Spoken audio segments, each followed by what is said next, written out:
नमो अर्हन्तारं नमो सिद्धारं नमो आर्याणं नमो वज्रायाणं नमो लोये सर्वसाहुरं शुद्धात्मानमनेकान्तं साधुमुत्तं मङ्गलं वन्दे सन्द्रष्टसिद्ध्यर्थं सन्द्रष्ट्यर्थप्रकाशकम् मंगलम भगवान वीरो मंगलम गौतम गणे मंगलम कुंद कुंदाज्यो जैन धर्मोस्तु मंगलम सर्वमंगल मांगल्यम सर्वकल्याणकारकम प्रधानम सर्वधर्माणां जैनम जयतु शासनम जे जाया ध्यानिग्रहे कम कलंकदहे नित्य निरंजनानमय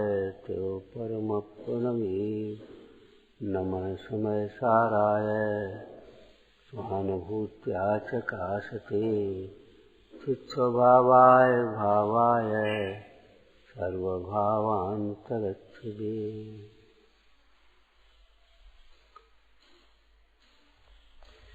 यह पूर्व भाव कृत कर्म विसद्रुमाणाम भुक्ते फलानि न खलु स्वत एव तप्त आपातकाल रमणीय मुदरकरम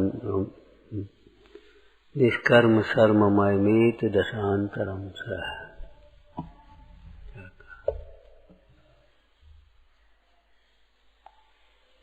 यह पूर्व भाव कृत कर्म विसद्रुमाणाम पूर्व भावों के द्वारा, यह भाव का अर्थ विभावों के द्वारा। भाव शब्द बहुत व्यापक है। भाव अर्थात द्रव्य, गुण, पर्याय, उत्पाद, व्यय, द्रव्य सब आ जाता है भाव का ही। तो हालांकि व्यय में अभाव आएगा, भावा भाव ऐसा है ना। और भाव माने परिणाम, ये भाव बहुत अच्छी है, भाव बहुत खराब है।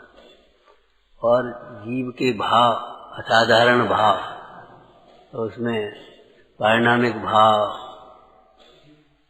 छायक भाव, छायोपशमिक भाव, औदैहिक भाव सब अंतर्गत।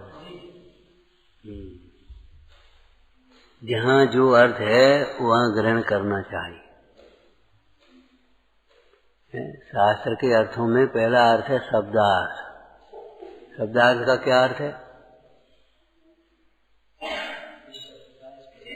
हाँ, इस प्रसंग में इस शब्द का अर्थ क्या है? शब्द के अनेक अर्थ होते, एक एक शब्द।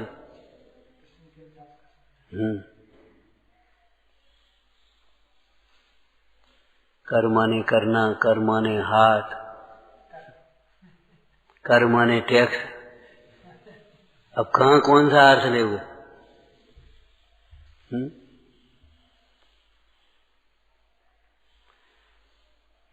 तो यहाँ भाव का पूर्व भाव कृत अर्थात पूर्व में जो वैभाविक परिणाम हुए, मुख्य रूप से मोह राग द्वेष आदिक भाव, कर्म बंध के कारण रूप भाव।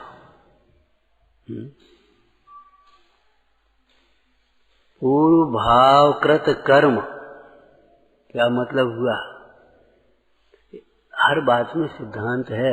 जैसे हमारे जैन दर्शन में भगवान को वीतराग कहा, तो कोई सिद्धांत है इसमें? बिना सिद्धांत के नहीं है। पहले राग था वह व्यतीत हुआ।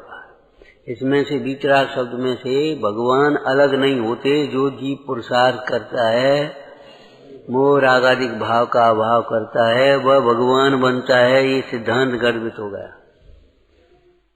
इसलिए वीतराग शब्द कहीं नहीं मिलेगा आपको। अगर मिलेगा तो यहीं से लेकर के उन्होंने ये शब्द अच्छा है जोड़ दिया। तो वीतराग शब्द में और राग रहित में अंतर है। आत्मा वीतराग नहीं है, ध्यान रखना। अनंत भगवान वीतरागी। आत्मा अरागी है, नीराग। आत्मा ऐसा है जिसमें कभी राग हुआ ही नहीं, तो व्यतीत होने का तो कोई प्रश्न ही नहीं। स्वभाव दृष्टि से ध्यान रखना। शुद्धात्मा ने इसीलिए नियम सार में नीरागो, निर्दंडो, निगंधो ऐसे शब्द आए, और भगवान के साथ में वीतराग। एक गाथा है नियम सार जी में, या रसिया सिद्धप्पा आया, बोलना गाथा।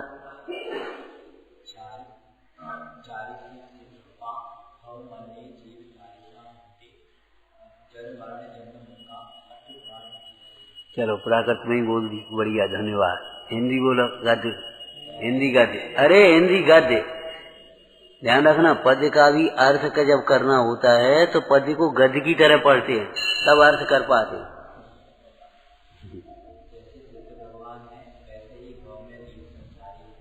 उसकी टीका में एक बात लिखी पद्म प्रभु मलधारी देव ने, कि जे सिद्ध भगवान है ना, वो पहले संसार अवस्था में, ऐसा लिखा टीका में। समझ में आया ना? संसारी जीव पहले थे ना, अब वे पुरुषार्थ करके, क्या पुरुषार्थ करके, भेद विज्ञान करके, तत्व निर्णय करके, स्वानुभव करके, आत्म भावना भाव करके, पुरुषार्थ करके, रागादिक भाव का भाव करके भी सिद्ध दशा को प्राप्त हुए। जो आज चावल है वह कल छिलके सहित था, धान था।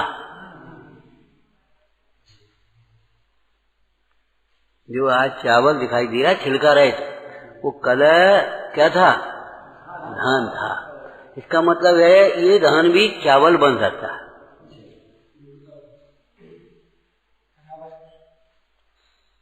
ये जो आज चावल है ना, वो कल धान था, तो आज जो धान है ना, वो कल चावल हो सकता है। हो सकता है तो उसमें निकालने का प्रयत्न करना चाहिए। जो आज घी है ना, घी, वो कल दूध में था, दूध में था ना, तो उसमें से निकला है। अब ये आज जो दूध है ना, उसमें से भी घी निकल सकता है। जो शुद्ध सोना है ना, वो खान में से निकला, किटी कालिमा से निकला था, स्वर्ण पाषाण के रूप में था, स्वर्ण पाषाण के रूप में था ना। तो आज स्वर्ण पाषाण है ना, उसका शोधन किया जाए तो वह भी शुद्ध सोना हो जाएगा। ऐसे ही समझना। इसीलिए भावना भाई, ये भूतकाल जो आपका वह मेरा वर्तमान, वर्तमान जो आपका वह वैसा मेरा भविष्य हो, ऐसी हम भावना भाते हैं। और आपको ध्यान रखना चाहिए, भावना योग्य पुरुषार्थ से सफल होती है।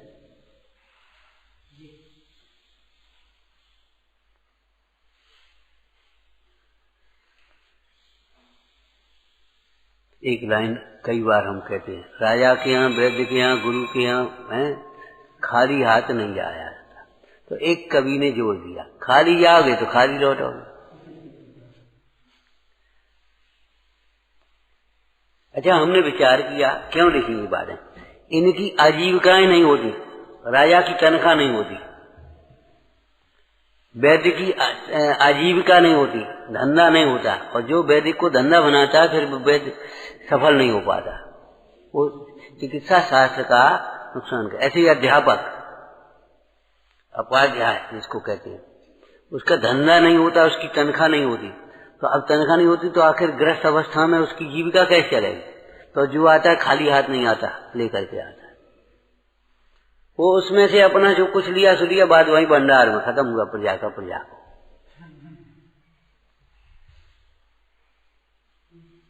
मतलब एक सुंदर व्यवस्था है। भरत चक्रवर्ती ने जब ब्राह्मणों वर्ग की स्थापना की, ये ब्रह्म को जानने वाले हैं, तो इनकी तनख्वाह नहीं बांधी। कोई इनको राज की ओर से 5-5 हजार रुपया या 10-10 हजार रुपया मिलेंगे आज की भाषा, और ये अपने आराम से धर्म ध्यान करें, तो तनख्वाह नहीं बांधी। तो फिर क्या करें?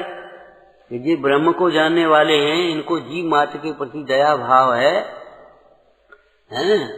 तो किसी के प्रति कुछ करेंगे नहीं खोटा भाव। तो इनका काम है जीवों को धर्म मार्ग में लगाएं। तो खाएं क्या? तो इनको दान देने का उपदेश दिया। ये भाई भरत चक्रवर्ती के सामने जो वे थे ब्राह्मण, उनको लाभ भरत अकेले दे देंगे, लेकिन अकेले भरत नहीं, आगे परंपरा कैसे चलेगी? ऋषभ देव समर्थ थे, वज्र सब संगठन था, क्या जरूरत थी आहार लेकर के जाने? बाहुबली जैसे खड़े हो गए, ये भी खड़े हो जाते। लेकिन आगे धर्म तीर्थ की प्रवृत्ति, लोग धर्म तीर्थ की प्रवृत्ति माने उपदेश अकेला समझते हैं। धर्म तीर्थ की प्रवृत्ति में ये दान लेने की और देने की दोनों प्रवृत्तियां हैं। माने मुनिराज कैसे निकलेंगे आहार के लिए? मांगेंगे नहीं, कहेंगे नहीं, निमंत्रण नहीं होगा इनका, तो कैसे निकलेंगे? तो एक मुद्रा उन्होंने बताई, आहार की मुद्रा। ऐसे जा रहे हो तो भोजन के लिए जाए, अब मान लो नहीं ऐसे जा रहे हो तो विहार कर रहे हो या वंदना के लिए जा रहे हो, तो एक मुद्रा है। श्रावक समझ गए, एक समय है और एक मुद्रा है, बस उन्होंने कहा आहार के लिए आए।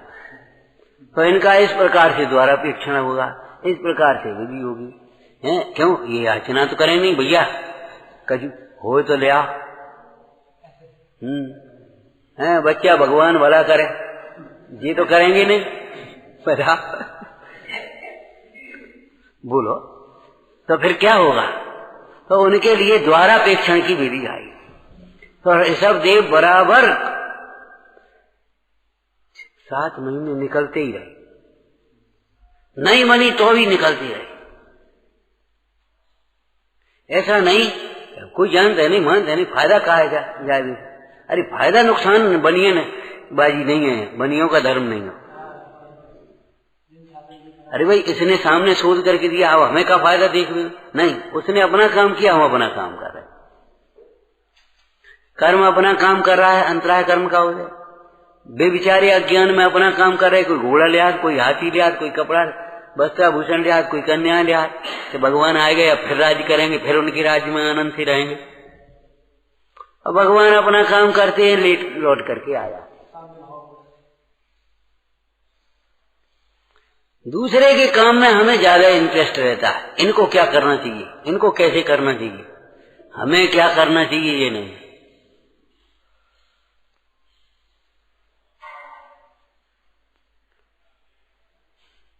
हाँ, इन लोगों को इतना भी समझ नहीं है, इतनी तो समझना चाहिए। अरे भाई नहीं है तो नहीं है ना, समझेंगे समय आएगा तो। लेकिन हमें क्या करना चाहिए? तो अभी हमें अपना मार्ग नहीं छोड़ना चाहिए, वे निकलते रहे बड़ा। हमने आपको इस संबंध में बहुत चर्चा बताई ना। अब मुनिराज हैं, अब मुनिराज एक जगह नहीं रहते, मुनिराज तो बिहार करेंगे। अब ये बता, रोज का प्रवचन और पाठशाला कैसे चलेगी, बच्चों की संस्कार? तो श्रावक में भी इस प्रकार के होना चाहिए, तो मध्यम पाठ आ गए। और भाई सब नहीं हो सकते त्यागी लोग, त्यागियों का काम भी आरंभ के काम में नहीं करेंगे, तो मंदिर बनाने में भी सलाह, पाठशाला बनाने में भी सलाह, स्वाध्याय भवन सलाह, धर्मशाला बनाने में। हमारे यहाँ जहाँ विवाह शादी धर्मशाला नाम दिया, मैरिज हाउस नहीं कहा। क्यों? उन कामों को भी धर्म की मर्यादा में रह करके किया जाता था। मंदिर के बगल में है, मंदिर से आकर के वहां लगी हैं, तो वहां मंदिर में आएंगे लोग, फिर वहां मंदिर होगा पहले, फिर वो होगा, शुद्ध साफ भोजन होगा, उसी के बर्तन होंगे, चाहे कैसी बर्तन नहीं होटल वोटल के, चाहे किसी खाने के, उसी प्रकार के उनके कपड़े होंगे और उसी प्रकार के लोग आएंगे। वहां रात में नहीं होगा, वहां अब कहा नहीं मेरे हाउस में, अब चाहे जैसे हो, अब जेना जनों में अंतर का रहा, बे बर्तन, बे कर्मचारी, बे सामग्री, बे सब व्यवस्थाएं, तो तुम्हारे आचरण में और उनके आचरण में अंतर क्या रहा?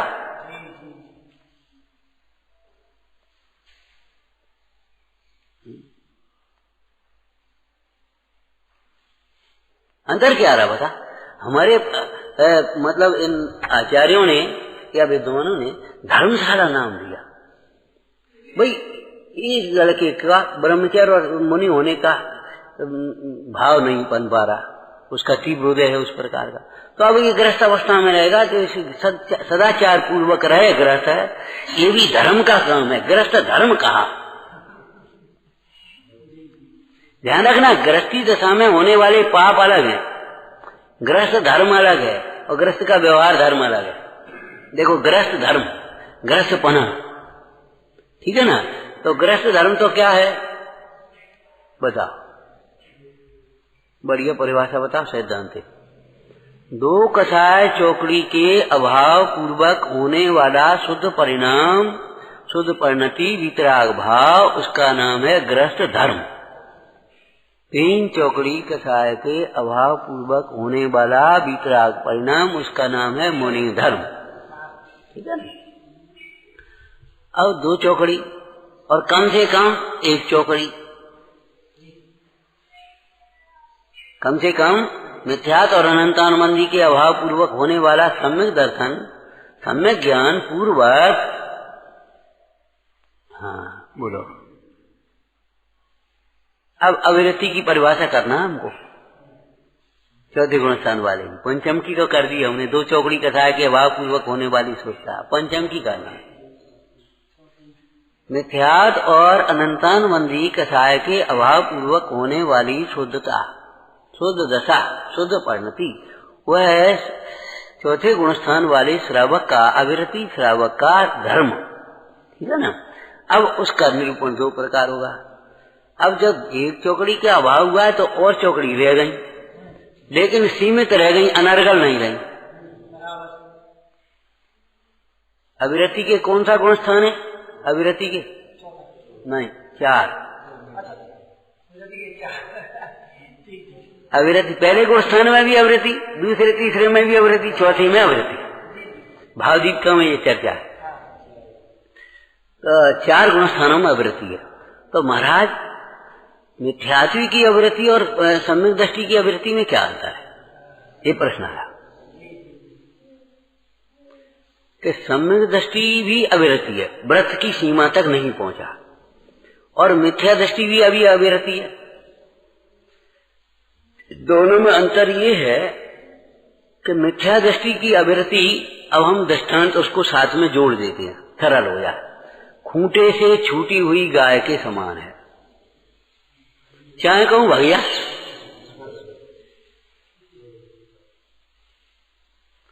और अविरति क्या नाम, चौथे गुणस्थान वाले अविरति की जो अविरति है वह एक 5 हाथ की रस्सी से बंधी हुई गाय ऐसी नहीं बैठी रहेगी, खड़ी होगी, न घूमेगी उठेगी, लेकिन भाग नहीं जाएगी।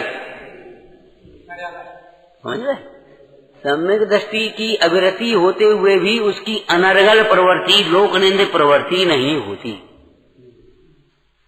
उसको राग होता है, परंतु ऐसा राग नहीं होता कि दूसरे जीवों को मार करके अपना प्रयोजन सिद्ध कर ले, दूसरों का धन छीन करके धनी हो जाए, दूसरों की चीज पर जबरन कब्जा कर ले, ऐसा नहीं होता। समझ गए? शरीर के मुंह में अवश्य भक्षण कर ले, शरीर को सुंदर दिखाने के लिए वैसे ही उल्टे सीधे प्रसादन कर ले, वैसा नहीं करे। चक्रवर्ती हैं, चक्रवर्ती की रानियां हैं, श्रृंगार भी करते हैं, ऐसा थोड़ी है दुपट्टा उड़ के बैठ जाते हैं चक्रवर्ती। अपने पद के अनुसार वस्त्र भूषण पहनते हैं, श्रृंगार करते हैं, सब कहते हैं। उसमें मालूम है लिखा है भारतीय वैभव में, योग श्रृंगार और भोग श्रृंगार। रोषद उपवास के दिन चक्रवर्ती ने आज भोग स्नान नहीं, योग स्नान किया है। योग स्नान कैसे कहते हैं और भोग स्नान कैसे कहते हैं? तो योग स्नान कहते हैं शुद्ध प्राशुक जल से शुद्धि करना, थोड़ा जल लेकर के साफ कर लेना। और भोग स्नान जरा जल लेकर के उबटन साबुन, जो आज की भाषा साबुन की है, पहले उबटन वाले थे, लेप वाले, उनसे स्नान करते थे, वो योग स्नान। मालिश किया, फिर उबटन लगाई, फिर वो अच्छा सा पानी डाल करके नहाया, फिर खूब ऐसे पहुंचा, ये भोग स्नान है। योग श्रृंगार साधारण वस्त्र आदि पहन करके शुद्ध उत्तरीय अंतरीय, शुद्ध उत्तरीय अंतरीय, समझ गए? उत्तरीय दुपट्टा, अंतरीय पूजा की, स्वाध्याय किया, वैसे बैठ गए। ऐसी बढ़िया चर्चाएं लिखी हैं। भरत की प्रोषदशाला होती, घर अलग है और प्रोषदशाला, प्रोषद का कमरा अलग है। जिस दिन वे प्रोषद करते हैं, प्रोषदोपवास, उस दिन वे प्रोषदशाला में रहते हैं। तो प्रोषदशाला ऐसी समझो, यहाँ की बगल में एक कमरा और नहीं, ये स्वाध्याय भवन है, यहाँ का एक कमरा, आश्रम जिसको कह लेंगे। तो प्रोषदशाला में सोने की रत्न जड़ित चौकियां रखी हैं स्वाध्याय के लिए। चांदी की तो हमने देखी है, काठ की चांदी की पत्त से मर्डर करके बना लेती थी। इंदौर में तो शायद वो बैठने की भी उसमें चांदी की मड़ी है, लेकिन स्वाध्याय के लिए शुद्ध सोने की, मतलब सोने की रत्न जड़ित चौकियां रखी हैं और बैठने के लिए कुशासन रखे। बैठने के लिए बढ़िया नहीं कालीन और गद्दे और वो वैसे नहीं है, बैठने के लिए कुशासन है।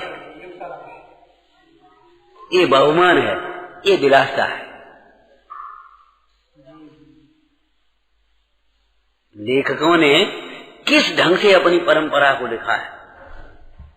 वर्तमान योग लिखते समय पूरे चरणान योग की मर्यादाओं का ध्यान रखा है, वेद ज्ञान का ध्यान रखा है, कर्म फिलॉसफी दिखाई है पूरी की पूरी। क्यों? उनको सब कुछ, इन अबोधों को, अप्रतिबंध मत बाल बुद्धियों को कथाओं के माध्यम से ही तो समझाने, तो लगाने तो धर्म मार्ग में। अकेली कथा तो ही सुनाना था। अकेली जहाँ घटना और कथा होती है उसको इतिहास कहते हैं।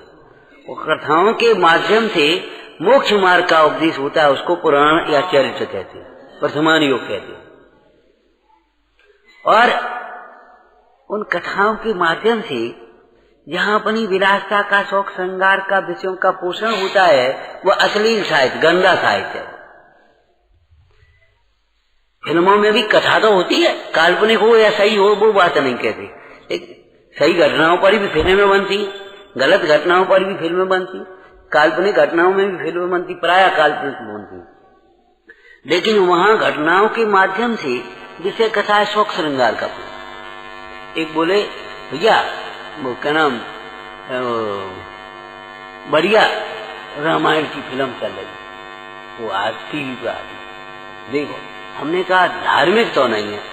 क्यों? कि सीता को, राम को जो वस्त्र पहनाए हैं वे धार्मिक नहीं, शील की मर्यादा के। उनमें धार्मिकता आना चाहिए। राम का क्या चरित्र था? रावण कहता था जब राम का रूप बनाता हूं तो हमारी वासना नहीं रहती। यदि हमने सीता का कोई पार्ट बना करके और आधुनिक दृश्यों उसमें फैशन में प्रस्तुत कर दिया तो हमारा वो राम पुराण या राम वो धार्मिक फिल्म नहीं। धार्मिक फिल्म का मतलब ये है उस फिल्म के द्वारा धर्म की प्रेरणा मिले, न्याय की प्रेरणा मिले, नीति की प्रेरणा मिले, देखने से भी मिले, सुनने से भी मिले। प्रवचन अलग है, वर्णन अलग है। वर्तमान योग कहा है हमारा। वर्तमान योग का विशेषण तो मालूम है आपको, बोध समाज निधानम। वर्तमान योग कैसा है? बोध समाज निधानम। ये वर्तमान योग किस्सा कहानी नहीं है। क्या है? बोध समाज निधानम।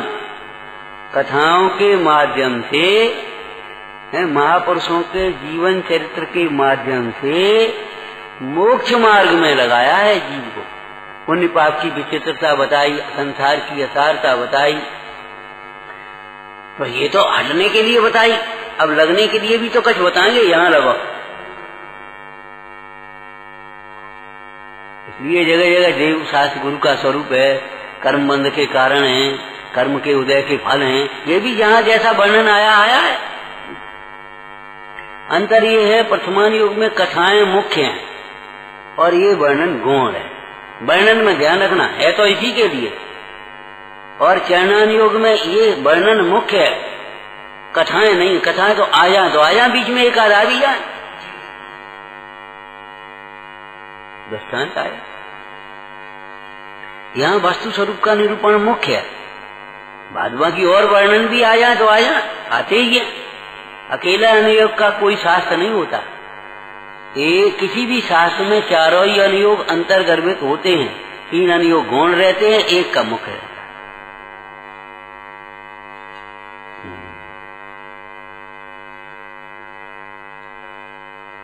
ऐसे ही भोग श्रृंगार और योग श्रृंगार, साधारण वस्त्र आभूषण पहन करके और अपने बैठे, उसका नाम है योग श्रृंगार। उसका स्पष्टीकरण किया लेखक ने। तो आज भरत की रानियां ऐसी लग रही हैं जैसे कोई साध्वियां बैठी हैं, ब्रह्मचर्य आश्रम हो गया हो। भरत जी भी ऐसे लग रहे हैं जैसे कोई विरक्त श्रावक हो। आज भरत की रानियां भरत की ओर ऐसे देख रही हैं जैसे कोई शिष्य गुरु की ओर देखता है, सत्य चर्चा कर रहे हैं। आज भरत उन रानियों को ऐसे समझा रहे हैं जैसे कोई गुरु शिष्य को समझाता हो। माने वो संबंध ही खत्म हो गया आज के दिन के लिए। इसीलिए तो शिक्षा व्रत कहा है। सामायिक माने 2 घड़ी के लिए ये शिक्षा है। हमारा कोई परिवार वरवार नहीं, कुछ नहीं हमारा। बैठे उतनी देर के लिए अगर कोई घर में से उठा ले जा सामान तो ले जा, हमारा है नहीं। त्याग है ना। और प्रोषोदोपवास में, प्रोषोदोपवास की समय की सीमा तक के लिए क्या है? जघन्य, मध्यम, उत्कृष्ट जैसा भी उपवास हो, एकासन माने उतने समय के लिए। पंडित बनारसी दास जी ने तो परिभाषा ही बना दी। पढ़िए, बोलो। प्रोषोद प्रतिमा सामायक की सी दशा 4 पहर हो, 8 पहर हो, तब वो पुरुषज के लाए। माने उन पुरुषज के दिन विकथा का त्याग है, श्रृंगार का त्याग है, भोगों का त्याग है, आने आने का त्याग है। ये बड़ी विडंबना है कि पर्व के दिनों, दशलक्षण पर्व में भी चतुर्दशी को ही रिजर्वेशन कर, रात को नहीं करेगा सब। अरे चतुर्दशी का दिन, चतुर्दशी का उपवास है तो रात, हमारे यहाँ 12 बजे तारीख थोड़ी बदल गई है? मॉडर्न इंग्लिश वाले हो गए। 12 बजे तारीख बदलती है, तिथि नहीं बदलती। तिथि सवेरे बदलेगी। और उसके बाद प्रोषद ऐसे पूरा नहीं हो गया। उसके बाद भगवान की सामायिक पूजा और दान, पात्रदान, फिर पारणा, तब तुम्हारा उपवास का टाइम पूरा हुआ है। अब फास्ट जीवन है, फास्ट फूड है, फास्ट काम है सबरे, और फास्ट मरण भी है।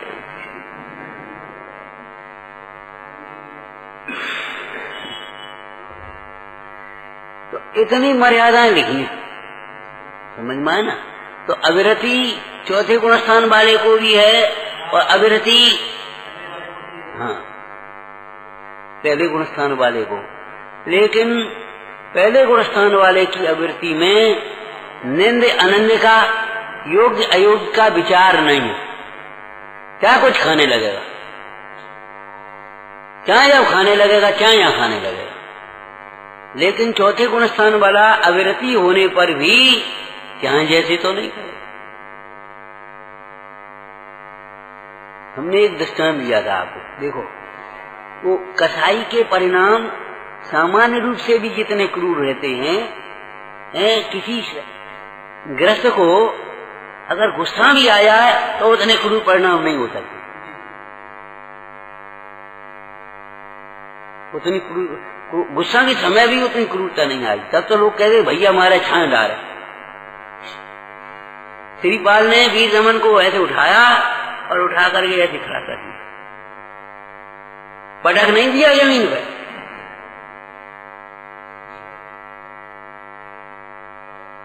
माने गुस्सा के समय भी वो गड़ी उखाड़ी का मतलब क्या है? जब गड़ी उखाड़ तब तो गुस्सा, ये मतलब है।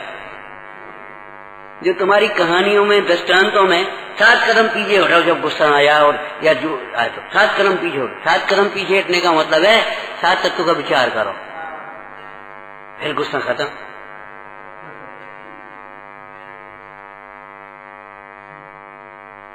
मुंह में पानी भरने गुस्सा आ जाता, तो मुंह में पानी भरने का मतलब उस समय मौन हो। क्रोधे मौनम। अब भीतर भीतर तुम भुनभुनाओ, जो कितने भुनभुनाओ, भीतर तो खत्म हो जाएगी धीरे धीरे, और ऊपर तुम्हें लड़ मरे तो अव्याल आफत होगी। इसलिए क्रोधे मौनम, उस समय मौन रहे। बहुत पुरुषार्थ है, तो पुरुषार्थ का तो धर्म ही है। धर्म का देखा देखी का है।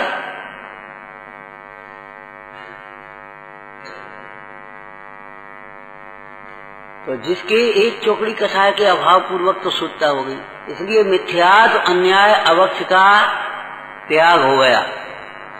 तो महाराज चौथा गुणस्थान, तो चौथा गुणस्थान सुनो, त्याग तो हुआ लेकिन अभी कोई अतिचार लगते हैं, वैसा त्याग नहीं हुआ जैसा कि 5वें गुणस्थान वाले के 9 कोटि के त्याग हुआ। दर्शन, प्रतिमा और ये चौथा गुणस्थान, क्या अंतर है कि चौथे गुणस्थान में अभी पाक्षिक माने सम्यक दर्शन ज्ञान पूर्वक संयम का, नियम का पक्ष आ गया है, अभ्यास आ गया है, लेकिन नियम अभी नहीं हो पाया है।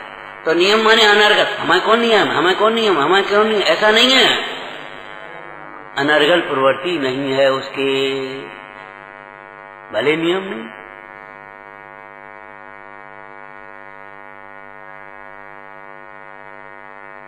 अरे जिनके ब्रह्मचर्य का नियम नहीं है, उनके भी आप लोग बैठे अभी हैं, तो क्या हर समय आप ब्रह्म के परिणाम होते हैं? हर समय आप ब्रह्म की प्रवृत्ति होती क्या? नियम नहीं है तो ब्रह्मचारी तो नहीं कहेंगे, लेकिन फिर भी ब्रह्मचारी नहीं होने पर भी तो क्या व्यभिचारी है ना? होने का ही व्यभिचारी, तथा ये तो ब्रह्मचारी है व्यभिचारी है ना? शीलवान जैसा क्यों कह दिया? तो सुनो, ब्रह्मचर्य नहीं हो का नियम 9 कोटि का नहीं है प्रतिमा वाला, लेकिन फिर भी ब्रह्मचर्य का नियम है। ब्रह्मचर्य व्रत, ब्रह्मचर्य प्रतिमा, ब्रह्मचर्य महाव्रत, तीनों में अंतर। और ब्रह्मचर्य है और व्रत भी नहीं अभी, तो अभी ब्रह्मचर्य की भावना है या जीवन का स्वभाव है। वो उस संयम के धारण करने वाले जीवों की अनुमोदना करता है, सहयोग करता है, सेवा करता है, इसी सबको पूजा कहने में आ जाता है। कभी कभी जो अपने छेडाराम लिखा ना, चरितमो वसलेश न संयम पैर सुरनाथ जजे हैं, तो जजने का मतलब पूजा, पूजा का अर्थ ये मत ले लेना अष्टदेव से पूजा करते हुए, क्योंकि पूज, और एक लाइन ये लिखी पूजपना संयम से होता है, और ये कहते चरितमो वसलेश न संयम पैर सुरनाथ जजे, तो दोनों का अर्थ निकालना चाहिए। पूजा का मतलब उनका बहुमान है, उनके प्रति सेवा का भाव, विनय का भाव, समर्पण का भाव, सहयोग का भाव। भैया हम तो कर नहीं पा रहे, तुम कर रहे, चलो बढ़िया, बहुत अच्छी बात। समझ में आया ना? तो ये अंतर है। चौथे गुणस्थान में भी अविरति है, परंतु योग्य अयोग्य के विचार सहित है। हंसी मजाक कर सकता है, लेकिन गुरु के साथ हंसी मजाक करे, अयोग्य हंसी मजाक करे, हंसी मजाक में कंदर कोच कुछ माने कुशील का पोषण करे, भंड वचन बोलने लगे, ऐसा ही हंसी मजाक नहीं होती। हंसी हंसी में चोरी कर देवे, ऐसी हंसी मजाक चौथे गुणस्थान वाले की नहीं होती। राग आता है, पूजा का बहुमान का भाव आता है, लेकिन देव को देव के विवेक रहित होता है, गुरु को गुरु के विवेक रहित होता है, धर्म को धर्म के विवेक रहित होता है, शास्त्र को शास्त्र के विवेक रहित होता है। ऐसी खींचतान जिनवाणी की अवज्ञा, अरे गुरु की भी अवज्ञा होती, भले आदमी अकेली जिनवाणी करता है।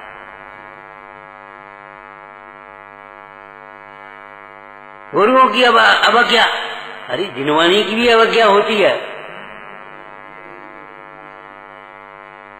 बस खींच लिया, जो पकड़ लिया अपने तान दिया। ऐसा नहीं, देव की अवज्ञा हो, गुरु की अवज्ञा हो, जिनवाणी की अवज्ञा हो, तीनों अवज्ञाएं मिथ्यात्व में आ गई। अनंतानुबंधी कथा है। हाँ, देव धर्म गुरु सो अभिमान, अनंतानुबंधी ज्ञानो मान। तो ये पूर्व भाव कृत कर्म, इसमें एक सिद्धांत है, ये कह रहे हैं। जैसे वीतराग में सिद्धांत है, किसी भी दर्शन में हर जीव भगवान नहीं बन सकता। जैन दर्शन में प्रत्येक जीव स्वभाव से भगवान है, और वह पुरुषार्थ करे तो भगवान बन सकता है। किताब बाबा, अरे मुख्यता का कथन है, समझ जाने कितनी आदत पड़ गई ज्यादा पढ़ाई की, कितने अभाव भी हैं, काहे को लगे इनमें। अब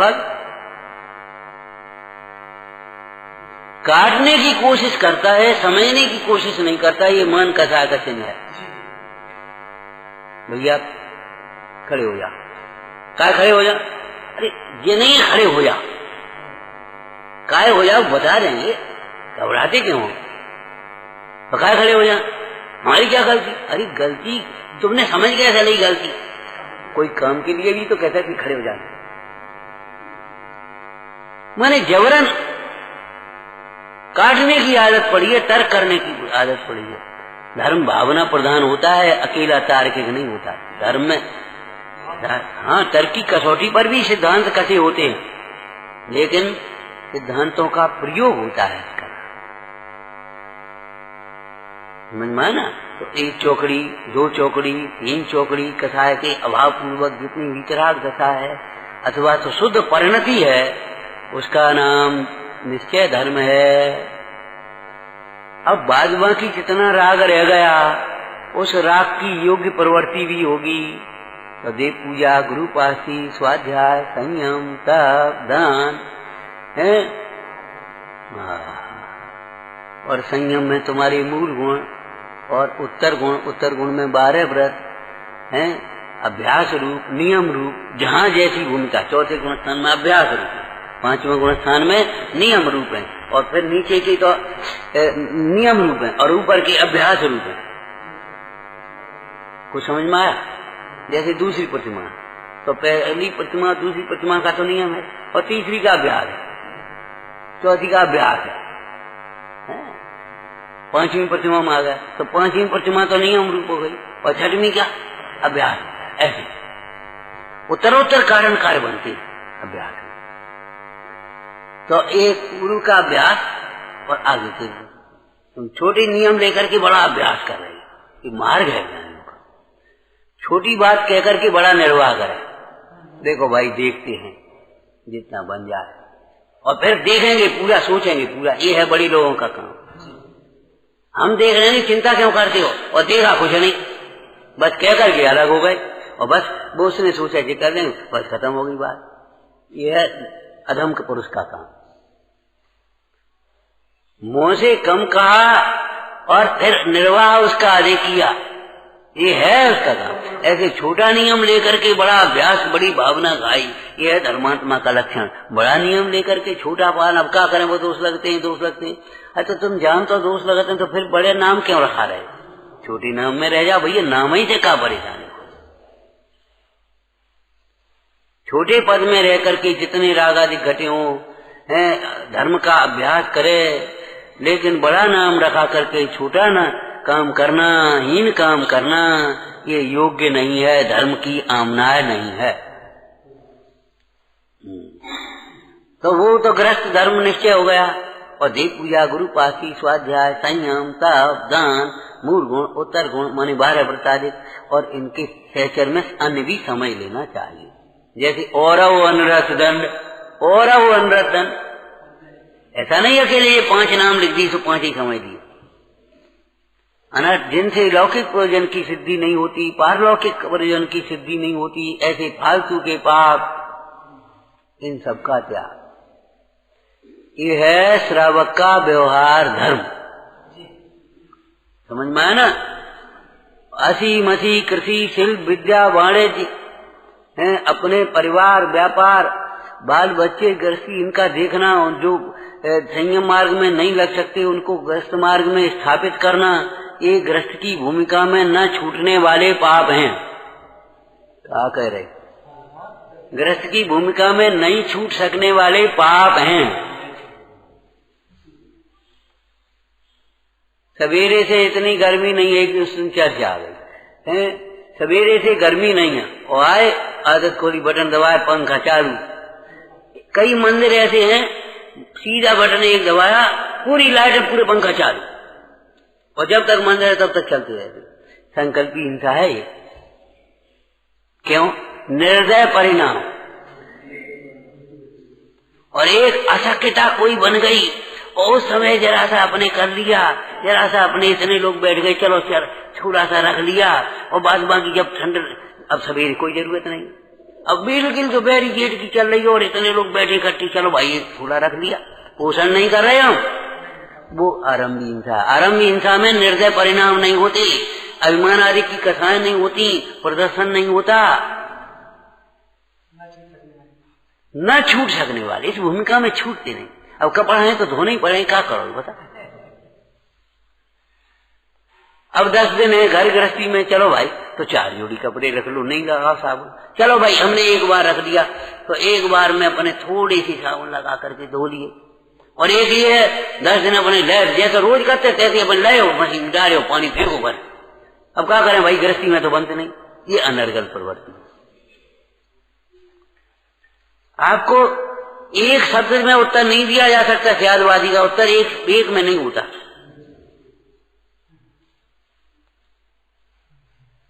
घर गृहस्थी के काम, आरंभी हिंसा के संकल्पी हिंसा, सब काम है कि हम कह रहे हैं आप यदि निर्दयता पूर्वक इतना चार विवेक से बिना करेंगे तो वो संकल्पी हिंसा में आएंगे। लाई और बटन दबाओ, खोल दिए बने लगे हमें। अब कितो पानी जरूरत है, कितो पानी फैल रहा है, कोई मतलब नहीं। लिया एक कपड़ा धोना और 2 बाल्टी पानी और साबुन लाओ और भड़ा फेंक दो ना। अब तुमको आरंभी हिंसा है, तुम्हारे परिणाम कैसे ये तो बताओ। परिणाम कैसे है भाई? परिणाम के हिसाब से ही तो क्रिया में आरोपण होगा, बताओ आप। हमने आपको शुभ अशुभ का भी ऐसे ही बताया था। विचार करो, एक माता बच्चे के दोष छुड़ाने के लिए ताड़ना कर रही है, बताओ पाप भाव है कि शुभ भाव?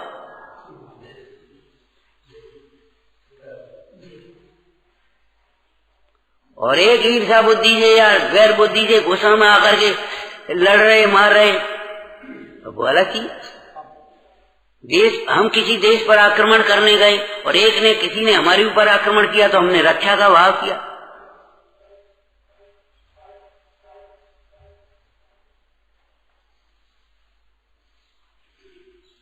आपको बताया था ना, इंदिरा गांधी जब गोमटगिरी वहां बावली से लौटी, मां मस्त हमें सिक्का था, तो लोगों ने पूछा मैडम आप तो जैन हो गई। बोले हमारा पूरा देश जैन है। पूरा देश जैन कैसे? कि हमारे देश ने कभी किसी पर आक्रमण नहीं किया, किसी को लूटा खसोटा नहीं। बताओ, इतिहास बताओ। आज भी हमारी नीति रक्षा करने की है। हम सताने नहीं आते, लूटने नहीं आते, मारने नहीं आते। हमारा विश्वास है इंसान में है? तुम दिगंबर हो श्वेतांबर? कैसे दिगंबर जैसा है, सफेद कपड़ा पहने, कैसे दिगंबर? कि हमारा विश्वास दिगंबर में है, हमारा स्वरूप दिगंबर है, देव दिगंबर है, गुरु दिगंबर है। कपड़े पहनने की बात नहीं है, कपड़े नीले पीले पहन रहे तो जैसे कोई बात थोड़ी हुई है, लेकिन हमारा विश्वास दिगंबर में है। विश्वास अहिंसा में है हमारा।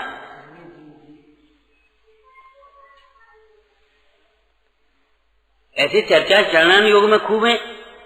किसान खेती कर रहा है, छना पानी फैल रहा है, सब हल चला रहा है, घास काट रहा है, फसल काट रहा है पूरी, तो भी संकल्पी हिंसा नहीं है। क्यों? उसका मारने का अभिप्राय नहीं है। और मछली जाल भीमर जाल फैलावे मछली पकड़ने के लिए और एक मछली नहीं फंसे तो भी संकल्पी हिंसा है। वह तंदुल मत्स्य संकल्पी हिंसा वाला है। ये महामत्स्य इसके मुंह में आते सब छोड़ देते, मैं एक नहीं छोड़ूंगा, नरक जाता वह साथ में उसी के साथ। बताओ, तंदुल मत्स्य बंध मोक्ष परिणामन सोही है। सारा निरूपण हमारा परिणाम की ओर से है। शुभ परिणाम सहित क्रिया है तो शुभ योग कहलाता है, अशुभ परिणाम सहित क्रिया है तो अशुभ योग कहलाता है। योग शुभ अशुभ नहीं होता। यही अक्षर तुम्हारी और किताबों में लिखे हैं, यही अक्षर यहाँ लिखे, बताओ और कहा।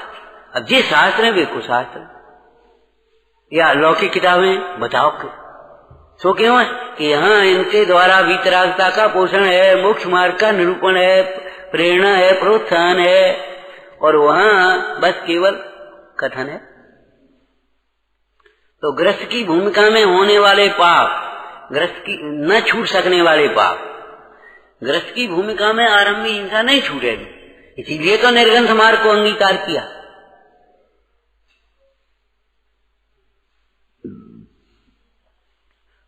और ग्रस्त की भूमिका में होने वाले शुभ परिणाम उन्हें व्यवहार धर्म कहेंगे, और उन परिणामों सहित होने वाली क्रियाएं उनको भी व्यवहार धर्म कहेंगे। सद्भूत असद्भूत का व्यवहार होगा ना, तो वो सब उसमें अंतर्गर्भ समझना चाहिए, सूक्ष्म बात नहीं। तो ग्रस्त में भी धर्म कहा। धर्म का मतलब हर जगह शुद्धोपयोग वाले धर्म की बात मत लगा लेना। बाल बच्चों का पालन पोषण करना, संस्कार देना धर्म है था। धर्म माने वहां लौकिक कर्तव्य है, धर्म माने वहां धर्म नहीं। उस धर्म की बात मत ले लेना। इसीलिए तो धर्म किसको कहा? जो संसार दुखों से छुड़ाकर उत्तम सुख में धारण कराता है, उसे उस धर्म की चर्चा हम यहाँ कर रहे हैं। जिस धर्म की संसार में चर्चा होती है, जो लौकिक में कर्तव्य को धर्म कह देते हैं, उस धर्म की चर्चा हम यहाँ नहीं कर रहे हैं। प्रसंगानुसार धर्म का अर्थ है, धर्म द्रव्य नहीं है, लौकिक धर्म नहीं है, व्यवहार धर्म चरणान योग में कहेंगे, और अध्यात्म में परमार्थ धर्म कहेंगे मुख्यतः। हमने आपको कहा था ना, देखो श्रावकाचार में समंतवत स्वामी ने धर्म के कहने की तो प्रतिज्ञा की, देश्यामी समीचीनम धर्मम कर्म निवारणम।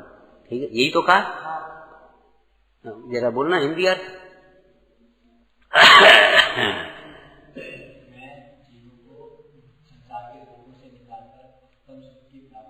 कराने वाले, कर्म का नाश करने वाले। हाँ हाँ, बोलो बोलो।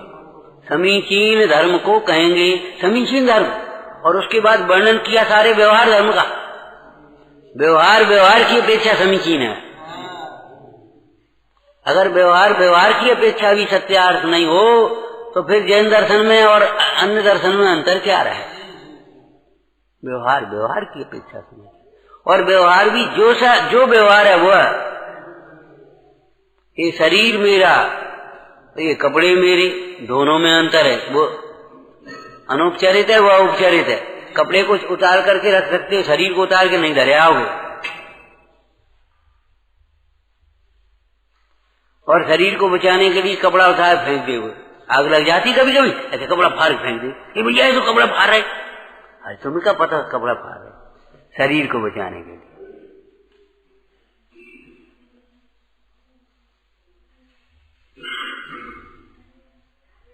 अन्न को भी प्राण कहा, धन को भी प्राण कहा। चोरी के प्रसंग में धन को प्राण कहा। किसी का धन हरण करते तो उसको पीड़ा होती है, तो वो चोरी की पीड़ा हिंसा है। यहाँ ये अभिप्राय है। धन को प्राण माने धन को चिपटाए रहे, धन खर्चे न करे, कंजूसी नहीं सिखा रहे हैं। धन को प्राण कह करके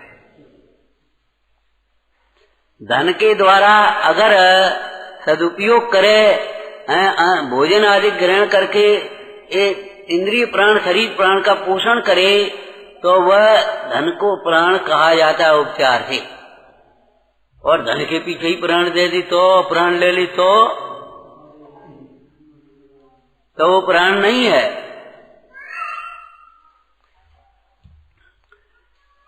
तो इस प्रसंग में भी यही समझ लेना, पूर्व भाव कृत कर्म, हमारे जीवन में जो कुछ घटित हो रहा है वह हमारे कर्मों का फल है, एक।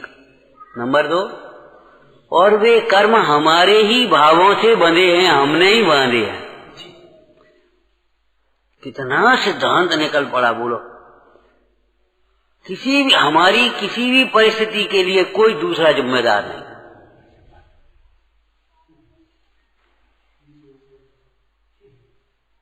हम बिना पढ़े रह गए मान लो, तो इसके लिए सरकार जिम्मेदार नहीं है, माता पिता जिम्मेदार नहीं है। तुमने ऐसे गांव में ऐसे माता पिता के घर में जन्म लो, का है ये बताओ, तुमने जन्म का करो, सोचो। माने यहाँ ऐसे माता पिता के घर में जाकर के जन्म लिया, बेचारे किसानी जन्म से करते और वहाँ कुछ साधन नहीं। तो आज भी ऐसे ऐसे गाँव चले चलाओ, अपन कुछ है ही नहीं, खेत जो बढ़िया, और वे अपने 2-4 पे रह रहे, 4 पूरा अपने खा रहे पी रहे, कुछ है ही नहीं। न स्कूल है, न चिकित्सालय है, न सड़क है, न कछु है, अपने रह रहे। अब तुमने ऐसे गांव में जन्म क्यों लिया, ऐसी जगह क्यों नहीं जन्म लिया, जो बता। ये भी तो तुम्हारे पूर्व उन्होंने जन्म दिया है कि तुमने जन्म लिया, ये बता। जब तुमने अपने परिणाम से यहाँ आकर के जन्म लिया तो वे माता पिता निमित्त हैं। हम कहते आज जरा जरा सी बच्ची पथरी है लीवर, अब बताओ ये तुम्हारा, अभी बच्चे का जन्म हुआ, अबे का खाए पी लो, अबे तो अन्नप्राशन संस्कार भी नहीं हुआ, दूध पी रहा हो माँ को और पथरी है, तो पी लिया है, आखिर है का ये पूर्वकृत कर्मों के फल है।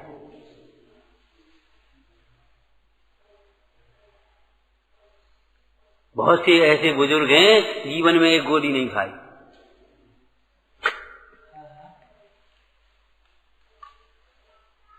तो ये सब कर स्वस्थ शरीर, रोगी शरीर, ये किसका फल है बता। हमारे माता पिता ने ध्यान नहीं दिया, कुछ खाने पीने को ढंग से मिला नहीं, तो हम कमजोर रह गए। अरे रे प्रभु, तुम्हारे कर्म को कब देखोगे। यह पूर्व भाव कृत कर्म, जो भी कर्म का उदय है वो भी हमारे परिणामों का फल है, इसलिए सावधान हो जा। इसको दूसरी भाषा में ये समझो, कर्म जो होते हैं वे साक्षी होते हैं, गवाह। गवाह अपराधी तो नहीं होता, कोर्ट में न्यायालय में गवाह अपराधी होता है। गवाह ये कह रहा है हमारे सामने इसने ऐसा किया था, यही तो इसका नाम गवाह, साक्षी। तो ऐसे ही ये कर्म, आज हम दरिद्र हैं तो हमने पूर्व में दान नहीं किया था, आज हम रोगी हैं तो हमने किसी रोगियों की सेवा नहीं की थी, चाहे वो गुरजन हो चाहे लौकिक जन हो, उनकी हंसी उड़ाई होगी, कुछ किया होगा। आज हमारा शरीर कमजोर है तो हम साधना में कमजोर रहे होंगे, हमने अपनी शक्ति को छिपाया होगा। आज हमारे साथ कोई धोखा हो रहा है तो हमने किसी के साथ धोखा किया होगा। और इस प्रकार के शैली का विचार करके धर्म मार्गी, मोक्ष मार्गी तो अलौकिक, लौकिक जीव भी बहुत प्रसंगों में बहुत शांति रख लेते। भैया कछु नहीं, हमारा कर्म को उदय है, हमारे उदय है, क्या करें, जो कुछ है ठीक है।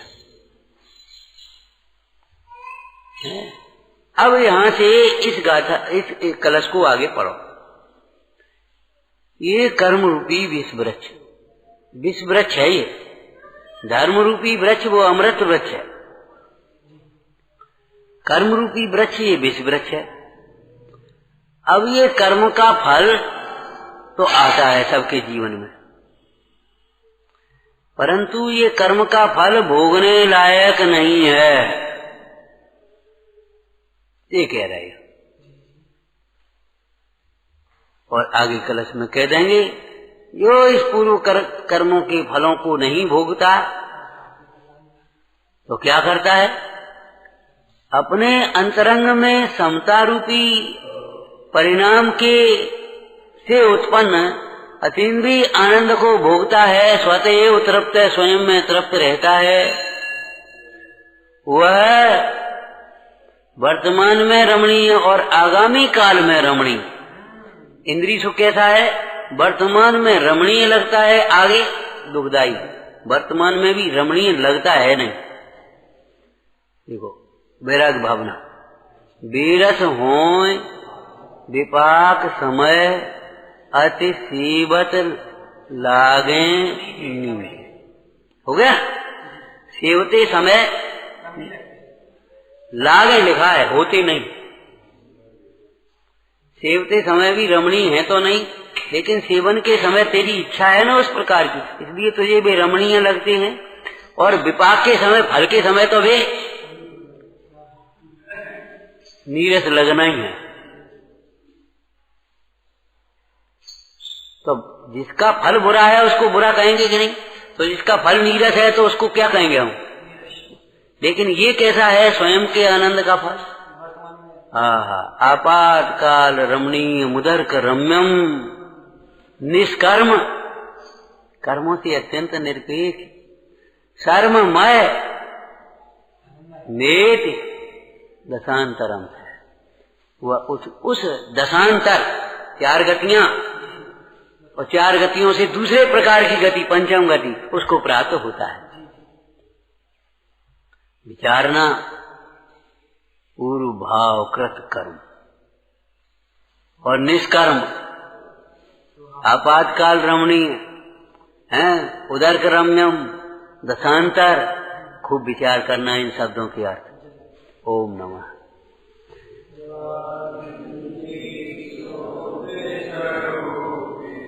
Amen.